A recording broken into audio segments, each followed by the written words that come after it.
hablar de embolización con coils, ventajas de una oclusión mecánica. Ya ustedes conocen que la utilidad de la embolización endovascular es tratamiento selectivo para la hemorragia arterial, por ejemplo, en situaciones de trauma, oclusión de aneurismas viscerales, manejo de malformaciones arteriovenosas y tratamiento de patología vascular venosa como el síndrome de congestión venosa pélvico.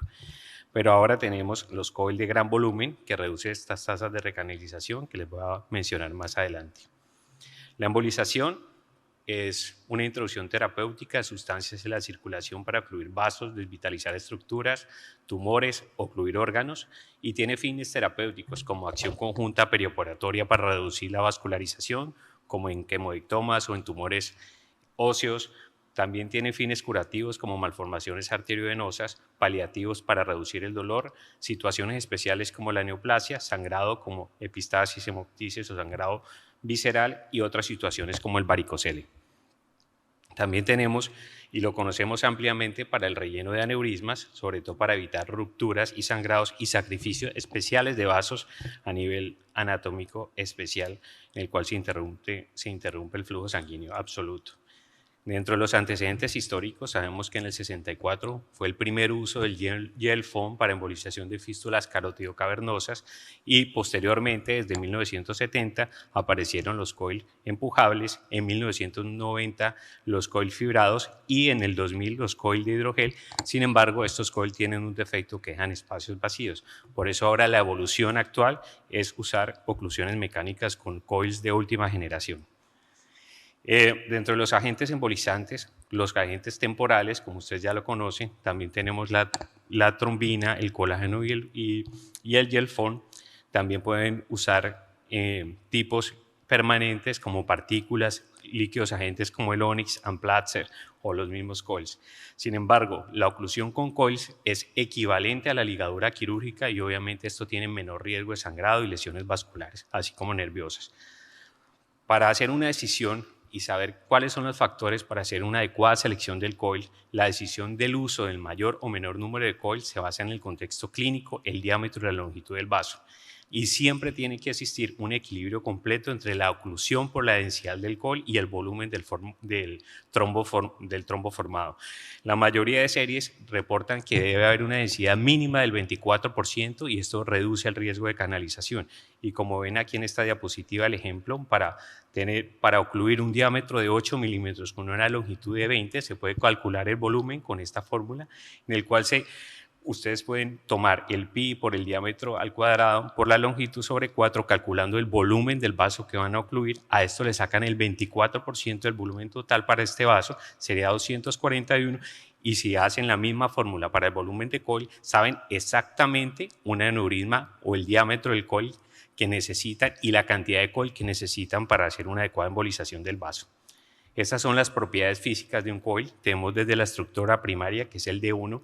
El D1 le da la estructura central para determinar la rigidez del coil. El D2 determina la capacidad de empaquetamiento. Esto es muy importante y define realmente la compactación, que más adelante se las voy a mencionar. Y el D3 es la estructura del coil, en el cual se puede tener una estructura helicoidal, esférica o compleja.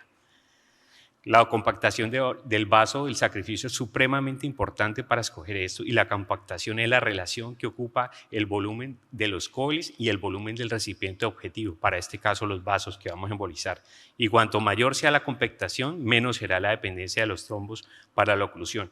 Y cuanto menor sea la dependencia de los trombos para la oclusión, menor será la tasa de recanalización. Estos son los coils que tenemos actualmente, los coils empujables. Ustedes tienen la ventaja pues, que son de alta disponibilidad, bajo costo y tienen una muy buena facilidad para su uso.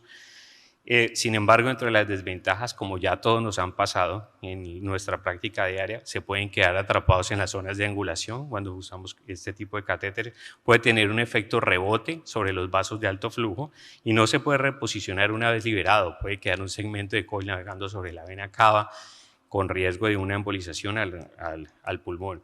Estos son otros coil que son los de hidrogel, son coil desplegables de platino con recubrimiento polimérico, tienen un incremento de 4 hasta 7 veces el tamaño original del coil, tienen un aumento de densidad con la misma longitud del coil, Sin embargo, entre sus desventajas es que requiere por lo menos de 3 a 5 minutos para una expansión completa, tiene un riesgo de embolización inadvertida para el vaso nativo y el gel expandido se puede ajustar, no se puede ajustar o reposicionar una vez ya este coil despegado. Los coil que usualmente todos casi manejamos acá, las ventajas son los coil desplegables, tienen mecanismo de liberación mecánico, hidrostático o con electrolisis, presentan diferentes tipos de configuración en su forma en 3D, desde helicoidal o tridimensional, y un aumento en la precisión disminuye trombosis inadvertidas del vaso. Sin embargo, dentro de las desventajas es que tienen mayor costo y el requerimiento de mayor experiencia para los cirujanos que lo usan. Esos son los tipos de coil desplegables que ustedes ya todos lo conocen, desde Terumo, Boston, Covidien, Penumbra, Cook. Y obviamente los mecanismos de despliegue favorecen una precisión y reducen el riesgo del desplazamiento, y la mayoría pueden tener desde nitinol o incluyen aleaciones de platino que pueden ser biológicamente inertes. Estas son las formas de liberación.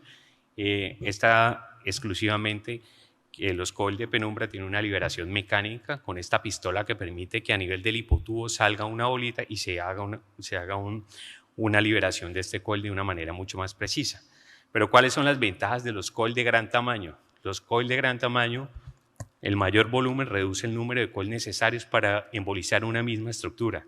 El resultado de la embolización depende del volumen de coil y no de la capacidad de formación de trombo. Con estos coil no vamos a estar dependiendo de que se forme un trombo o no, y dependiendo del tipo de paciente o cuando necesitamos dejar anticoagulado algún tipo de paciente.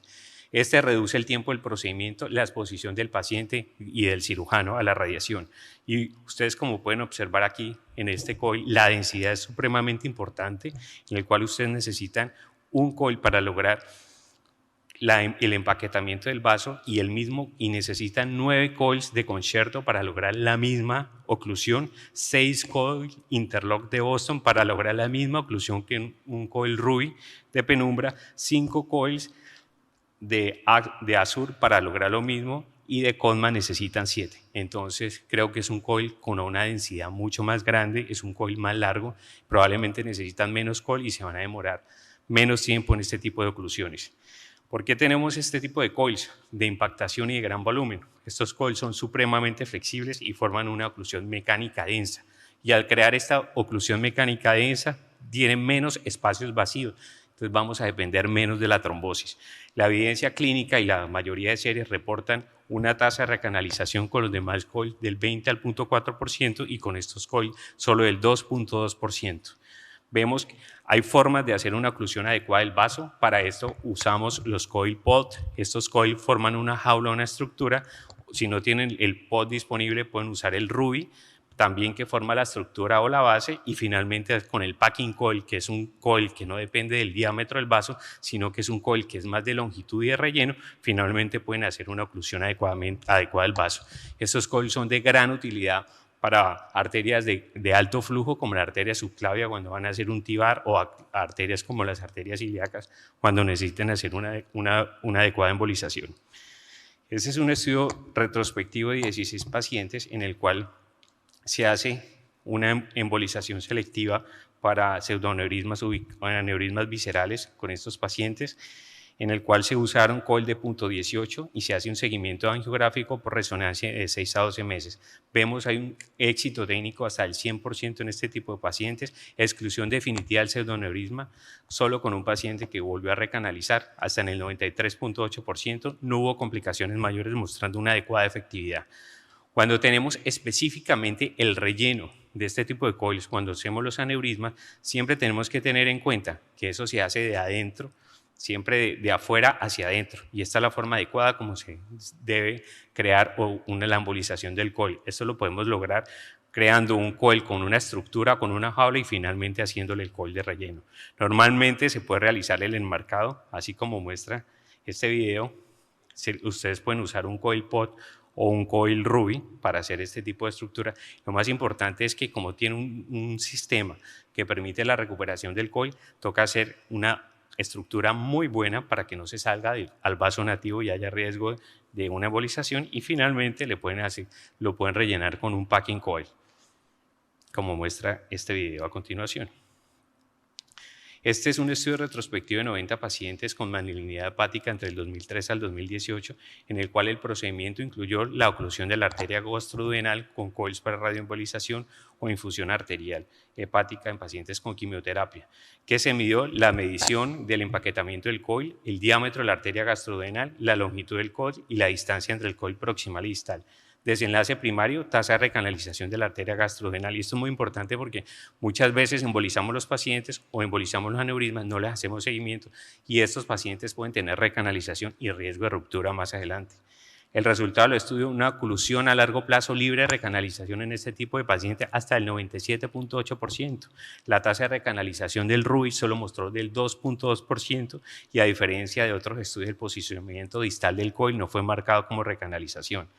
Este es otro estudio de corte retrospectiva de 42 pacientes que tuvo en cuenta 16 aneurismas viscerales, en el cual se hizo una embolización desplegable con coils como interlock y coil nested sin oclusión de arteria primaria. Se midió los desenlaces primarios como el volumen del aneurisma, la densidad del empaquetamiento, la tasa de compactación y el porcentaje de recanalización.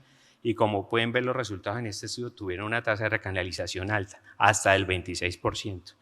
El empaquetamiento de alta densidad, la recomendación en la mayoría de series es que por lo menos se tiene que alcanzar el 24%. Hay una forma de hacerlo, es o ustedes hacen la fórmula calculando los volúmenes y llegando al 24%, o si no lo hacen así, por lo menos lo pueden hacer angiográficamente hasta que el coil se sienta resistencia y angiográficamente haya un buen resultado. La mayoría de recanalizaciones en este estudio fueron con aneurisma mayor de 20 milímetros, o sea, de 2 centímetros, y obviamente entre más grande es el aneurisma, más riesgo tiene recanalización. La evidencia disponible también se usa este tipo de coils para embolizaciones de insuficiencia gonadal, como ya lo hablaron los doctores Donado y el doctor Curul. Esta es una revisión sistemática de la literatura que tuvo en cuenta 21 estudios con 1.300 pacientes con síndrome de congestión venosa pélvica. Se evaluó la respuesta clínica y la tasa alta de éxito de embolización durante la visualización angiográfica. El resultado del estudio, un alivio completo de los síntomas en un seguimiento a 3 meses entre el 33 al 88%, disminución significativa del diámetro del vaso pélvico hasta en un 65%, y definitivamente la embolización con coil sí favorece los resultados y disminuye el reflujo ausente en el 85% de los pacientes con un seguimiento a 12 meses, y tuvo mayor tasa de embolización exitosa el uso de coil versus la escleroterapia, con un riesgo de migración de coil reportado solo del 2%. Este es un caso también que les iba a mostrar, un paciente de 42 años con síntomas de dispareunia y una dismenorrea multípora, el cual vemos claramente aquí que hay una fuga a nivel de la hipogástrica izquierda, como ya se ha mostrado ampliamente.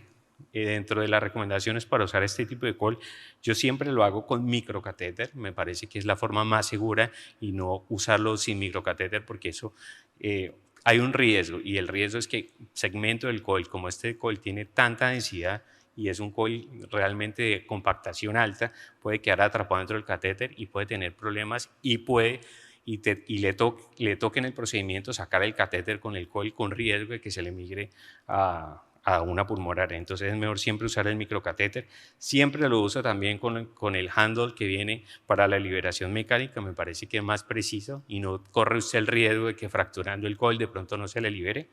Parece que estos coils tienen una flexibilidad excelente, y últimamente lo que estoy intentando hacer es prácticamente que con un coil muchas veces es suficiente, tienen longitudes hasta de 60 milímetros, y la idea es intentar hacer una oclusión mecánica y no depender tanto de la formación de trombos como los coil de generaciones pasadas, como los coil fibrados y los coil de hidrogel. Finalmente los resultados, se canula la vena gonadal derecha y se hace la liberación. Dentro de las conclusiones, el uso de coils para oclusión mecánica definitivamente sí favorece mejores desenlaces clínicos y tiene menor riesgo de recanalización. La selección y el tipo, el tamaño del coil depende del flujo y el diámetro del vaso objetivo. La idea es, si usted tiene por ejemplo, una arteria subclavia y va a intentar hacer este tipo de embolización, puede hacer el coil de acuerdo al tamaño ideal, puede ser una relación 1 a 1 si es una subclavia, o una hipogástrica de 10 o de 8 milímetros, utiliza un pod de 8 milímetros para crear la jaula de la estructura y finalmente hace la embolización con un packing coil. El empaquetamiento con coil de gran volumen permite mayor éxito terapéutico por aumento de la densidad, y eso es supremamente importante, el grosor de este tipo de coils. Y el desarrollo de nuevas tecnologías y sistemas de despliegue aumenta la precisión y la selectividad de la embolización. Muchas gracias.